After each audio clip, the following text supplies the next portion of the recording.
Marcellus, get us rolling. Yes. Like how Dak answered the $40 million question.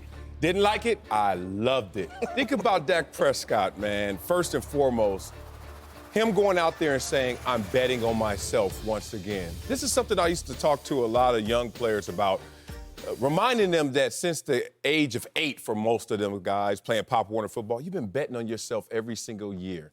Why do you get into your mid-20s, around the contract year, and get scared of betting on yourself just one more time? Because they will reap the rewards, and Dak Prescott understands that. Respect for him knowing that. And then it's good to see that he has a number in his head. He knows the Cowboys have a number in their head. But I'm a CAA client, brother.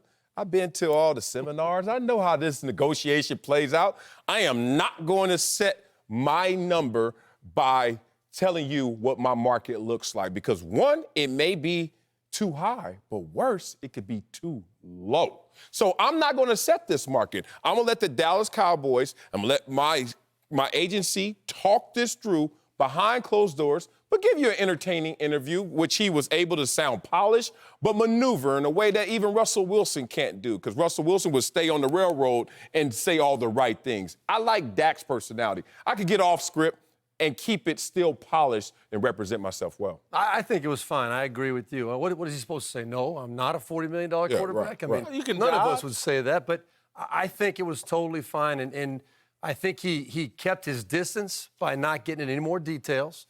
I think he enhanced the dialogue, kept the dialogue going by not diffusing the dialogue and not trying to dodge. He just said, if I'm writing the check, sure, I'm betting on myself. I'm worth that. But I agree with you, Whit, that I don't think he really is a $40 million quarterback. I think that there's a lot of we can get into a lot of different topics as far as that goes, but I do feel like he handled this particular situation the right way. I say no. And the reason why I say no is because it is a yes. And that might seem confusing, but I'm going to explain to you. Let's do it. The reason why I say no is because he should have totally owned it. Right? When she asked the question, when Kimberly Martin asked the question and he said, well, what do you think? You're not saying, what do you think, for her to say no, right? That's an ego thing. That's driven by ego. You're not going to sit there and be like, she's going to say no. So when he set it up that way and she didn't answer it, then at that point, he should have just owned it. Just own it. Don't be cryptic, because you played into it. So you're already there. So go ahead and own it. Like, I'm not going to put a number on it, but it's somewhere in and around there. I've bet on myself this far. I don't feel as though I need to sugarcoat it anymore. You could tell by the confidence that he exuded while he was doing the interview that that's what he was feeling. So go ahead and own it. Don't halfway own it. Go ahead and all the way own it. I think you don't own it because you want to play hot potato, because right now it's this mythical number out there, $40 million, that we all have made up, imagined, and created our own soap opera around. And he's like, oh, you're one of the people that wrote that script. I want to know what you think. Oh, don't back out now. How does the Heat feel when you're the one that actually sets the table, and now I'm asking you to eat what you just made? And she didn't do that, so Dak then became But he set up the range. He accepted the range. When she said $40 million, he said, well, what do you think? Right. He's now accepting of the range. So he didn't have to say, yes, 40 is my number, right, but own it. That's my range. I trust in the Cowboys and my agency to get us into that range. And now what he's done is given people, including his teammates and fan base, to start evaluating him on the $40 million number. Steve Berline's already said it. I've certainly said it. 40? Are you kidding me? That's Patrick Mahomes' money. You're not Patrick Mahomes. And again, that sounds like harsh criticism of Dak. I like Dak. I think he's done a great job. I think he handles himself great. But if he thinks he's in Patrick Mahomes' lane, he's delusional. Well, maybe he's delusional, because the way he answered that question, the way he conducted himself in that interview, he's taking ownership of what he wants his future to look like now. It's no more, like you said, well, he exposed being cocky or being confident. No, maybe that's what he's always been, and he's been playing that game, and now he's not playing that anymore. It's a false bravado. It may be. No, it's not actually, because he knows that the evaluation is not just based on how great you are. Do you have just the numbers? Do you just pass the eyeball test? Do you have all the accolades? It's also next man up can get you to the front of the line based on potential. Two things get you paid in the NFL, and they both are P's, potential and production. And he still has an upside that hasn't been reached, in part because now he's going to be with a quarterback whisperer and Mike McCarthy. So that's part of it. He had a career year with a coach that we said wasn't adequate, therefore the coach gets fired. So Dak Prescott can use your imagination against you and say, yes, I am worth There's a strong Hey, man, possibility I've been in somebody that room. let him in on that, too. Yeah. 'Cause there was a different confidence level that he had in that interview. Somebody might have let him in Dude, on y'all what know how Marcellus this just works. said. That interview was set up. Of course. And it was, he wanted to be asked that question. He knew it was course coming. he did. He wants to put it, and again, that's what I'm course. saying. If you're telling me that them 52 other guys in the Cowboys locker room and how many ever million Cowboy fans are out there, who amongst that group, the 52 guys in the locker room and the 10 million Cowboy fans out there think, oh, he's a $40 million quarterback? I will say one thing. Of all the times I've seen a guy get paid, and some of them we were like, you got that? But it was always laced in either jest or lighthearted. Even when I got paid, and some people's like, damn, you hit him over the head. That's the cliche in the locker room. I never seen it where it's like, we are now coming to you under attack. McNabb. How long that was T.O. How long did they talk to you before you got your deal done? One day. So how long was there a build-up to you getting The that whole big free agency, contract? everybody knew I was going to get the most. Free agency. Yeah, free agency. Good point. This has been a whole entire season. Oh, yeah. Yeah.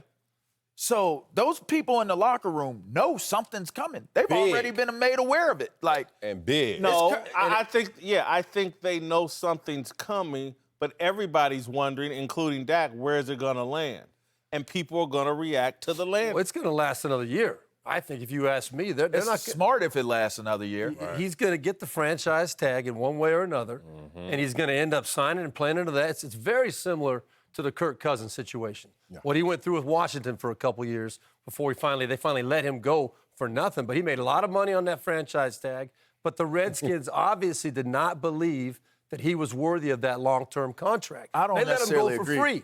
I don't necessarily They agree let with him you. go for free, then they made a We don't wanna trade and argue brought Kirk in Alex Cousins. Smith. No, We don't I'm wanna not arguing Kirk Cousins. I'm arguing that I don't think that this is Dak Prescott's situation. They both have put up big numbers, but not enough big wins. I just And that's get the the- bottom. They're not committed to the fact that he can win. You got to and take look him where he at wanted. Dak's demeanor in this interview. Read his body language and how he's answering the And question. what he said at the Super Bowl, say, I won't be around the star unless they sign me. Come on, man. It's a little different. man. Frustration. Somebody- he's up on something. Frustration He knows has set it in, and part of the frustration is I think Dak believes he has this big long line of critics out there, and I don't think he has critics. And again, I could be wrong and crazy. I don't think he has critics. I think he has people that disagree about his value. Woo, I like that. That was some That's not a wordplay. critic? That was some wordplay. No. You know what? And you said, you raised your hand saying you probably are perceived as a one critic, of those. yeah. Right. But you know what? I think you are a critic. I think there are a long line of people behind you, Jason, that are critics of him because the goalposts keep moving when it comes to the assessment of Dak Prescott. So at first, we were like, he's a fourth rounder. We don't expect much. Oh, you start your rookie year and win 13 games? Expectations change. Then we started to say, we moved the expectations, goalposts move. All of a sudden we say, but you look a little marginal at the position. You don't have numbers. The team success is there. You're not winning a Super Bowl, but you're winning games. But where are your numbers? Then Dak goes out there and finally gets to a career high numbers. Guess what we do then? But your team was 8-8. That's Where's the your problem. team success? But that's where the problem lies. Is the problem is you cannot justify paying him franchise quarterback money if he's not getting close enough to the Super Bowl. Teacher, Come you on. fell right Come into on my. in. You Go know ahead. I do my homework. Go ahead. Come I on got in. You knew 4 that's where I kids, was but I going. do my homework. I have 3 names. The last 3 guys who became the highest paid in the NFL, which is the quarterback position: Aaron Rodgers, Carson Wentz, Jimmy G. I went the whole spectrum, so you can't beat me up. Do you know when they got paid? I'm not talking about body of work because no one does that for Dak. We don't care about he has second most wins, and last year he was second in passing yards. So let's just say when you get paid. You don't get paid, as LeVar says, when you come off a bad year. Aaron Rodgers got paid when they didn't make the playoffs, and he was 4-3. Did he have a Super Bowl on his resume? I knew you were going to do this. So Carson Wentz. Carson Wentz. You ready for Carson Wentz? 5-6. And, of course, we know he ain't playing in no playoffs or in January. And then Jimmy G, 5-0, no playoffs. So stop with this arrival date of when you get paid has to correlate to team success. Once again, we move the goalposts when it comes to Dak Prescott. Drop that mic. My rebuttal to that would be Aaron Rodgers has a Super Bowl.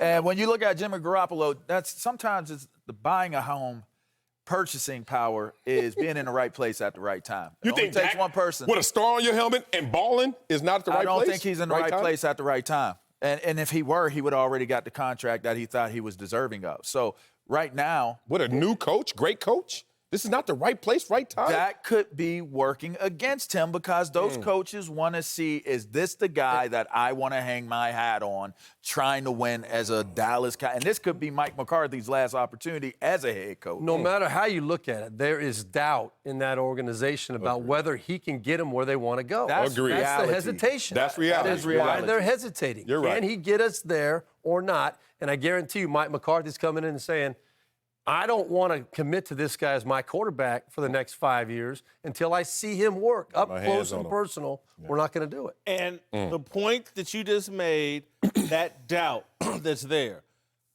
Green Bay didn't have that doubt about Aaron Rodgers. Right or wrong, the 49ers didn't have that doubt about Jimmy Garoppolo. Ooh. And he carried him to a Super Bowl. So true. Right or wrong, Philadelphia doesn't have that doubt about Carson Wentz. Ooh. They just don't. Maybe they should, but they don't. Thanks for watching. Subscribe here to get the latest from the show. And be sure to check out more of the best clips from Speak For Yourself or go watch a few segments from our other shows on FS1.